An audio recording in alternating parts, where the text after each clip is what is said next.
आप देख रहे हैं आई विजन नेटवर्क और ये है सिटी चैनल। नई सोच नई दिशा।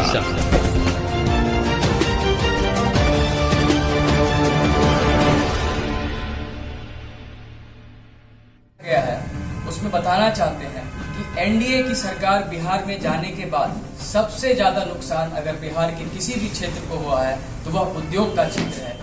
बिहार में उद्योग जिस प्रकार से बढ़ रहा था, शहनवाज हुसैन साहब बिहार के उद्योग मंत्री थे एनडीए के सरकार में, वो जिस प्रकार से मेहनत कर रहे थे और उनके मेहनत का ही परिणाम था कि भारत का पहला प्रदेश बिहार बना, पहला राज्य बिहार था जिसने इथेनॉल पॉलिसी को बिहार में लागू किया और जिसका परिणाम भारत का पहला इथेनॉल प्लांट बिहार के पूर्णिया में खुला था। जिसके लिए बिहार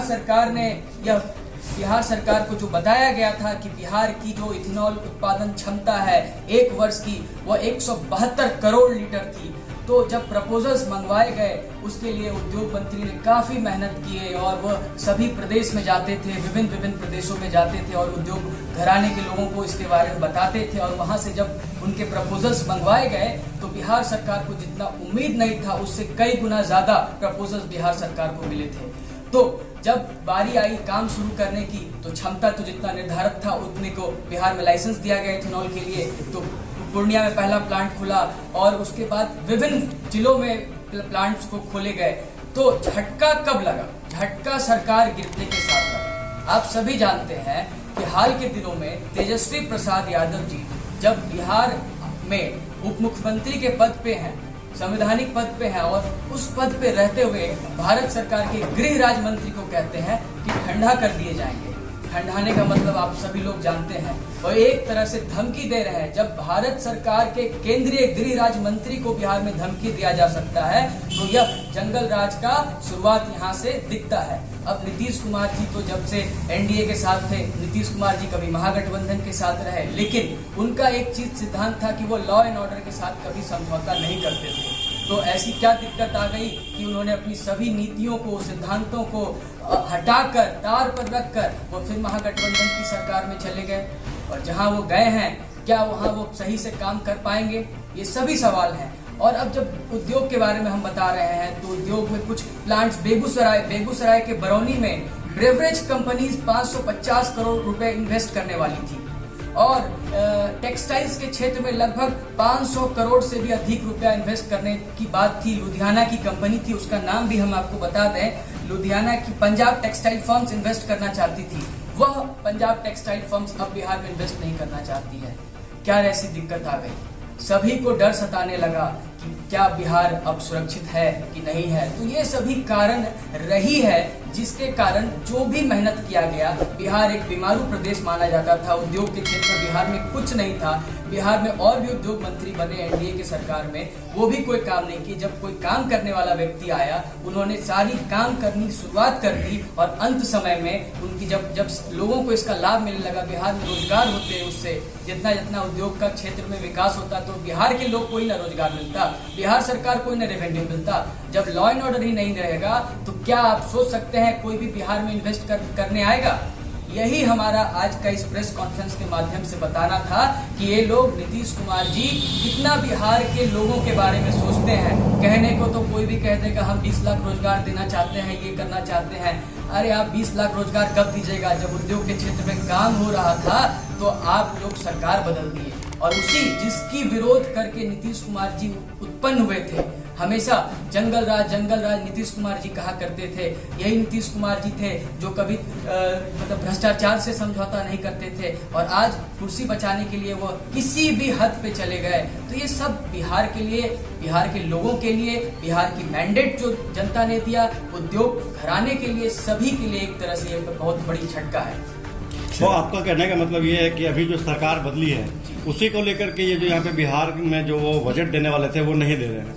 नहीं, उद्योग के क्षेत्र में जो उद्योग के क्षेत्र में हाँ जी कार्य हो रहे थे हाँ। उन सभी कार्यों पर विराम लगता हुआ विराम की ओर मुहर लग चुकी है। अब कोई उद्योग के क्षेत्र में आने वाला तो है नहीं। जो आने वाले थे वो भी अब बैक टू पवेलियन जा रहे हैं। जो इन्वेस्ट कर दिए वो भी कुछ समय में यहाँ बंद कर देंगे क्योंकि उनके ऊपर भी तो बहुत तरह की दबाव दी जाएगी, एक्सटॉर्शन किया जाएगा, रंगदारी किया जाएगा।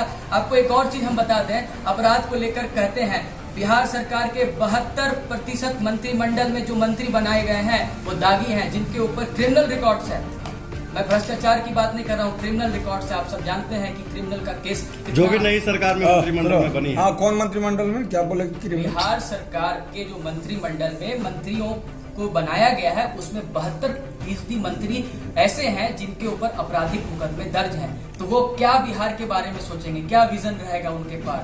और आपको बता दें लगभग 25% यानी कि 8 मंत्री ऐसे हैं जो 10वीं से 12वीं तक की शिक्षा किए हैं। अच्छा, कौन कौन है?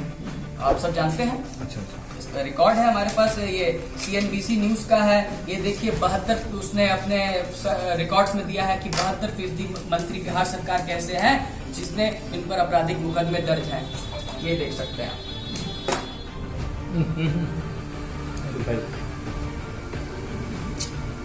और हम दिखाना चाहते हैं कि शिक्षा को लेकर भी खुलासा किया गया रिपोर्ट में कि एजुकेशन क्वालिफिकेशन 8वां से 12वां तक का शैक्षणिक योग्यता ये है। हिंदुस्तान टाइम्स ने भी निकाला था इसको कि जो ये लोग हलफनामे देते हैं चुनाव में, उसके ऊपर अपना ब्यौरा देते हैं, एफिडेविट देते हैं, उसके आधार पर ये सभी बात कही गई कि 72% मंत्री हैं जिन्होंने अपने चुनावी हलफनामे में कहा है कि मेरे ऊपर आपराधिक मुकदमे दर्ज। आपका अपना परिचय बताइए तो क्या है? भारतीय जनता पार्टी के जिला प्रवक्ता है। अच्छा, जिला प्रवक्ता है भाजपा के। अभी दिशा की बैठक हुई, उसमें सत्ताधारी दल के कोई भी विधायक और MLA MP ये कहते हैं जो भी नहीं थे, MLC नहीं थे। तो क्या लगता है कि सरकार बदला, विकास से कोई मतलब नहीं है? काहे नहीं दिशा के बैठक में वो लोग उपस्थित थे? आप लोग क्यों नहीं मुद्दा इसको उठाते हैं भाजपा वाले? भाजपा के विधायक गए थे वहाँ पे जी, हाँ। तो भाजपा के एकमात्र विधायक जम्मू जिला से वो बैठक में गए थे और फिर वो चले गए। ठीक, नहीं तो और क्यों नहीं थे? तो सत्ता पक्ष के भाजपा के ही विधायक क्यों थे? सत्ता पक्ष के इसलिए नहीं होंगे क्योंकि आप सब जानते हैं कि दिशा जो होती है ये सेंट्रल गवर्नमेंट की है और इसका जो अध्यक्ष होता है वो सांसद होता है। ठीक, सांसद की अध्यक्षता में यह बैठक होती है। अच्छा, तो सांसद चिराग पासवान जी से जदयू का क्या रिश्ता है आप सब जानते हैं। तो जदयू के विधायक और NDA के विधायक इसी कारण से वहाँ आने से कतराए।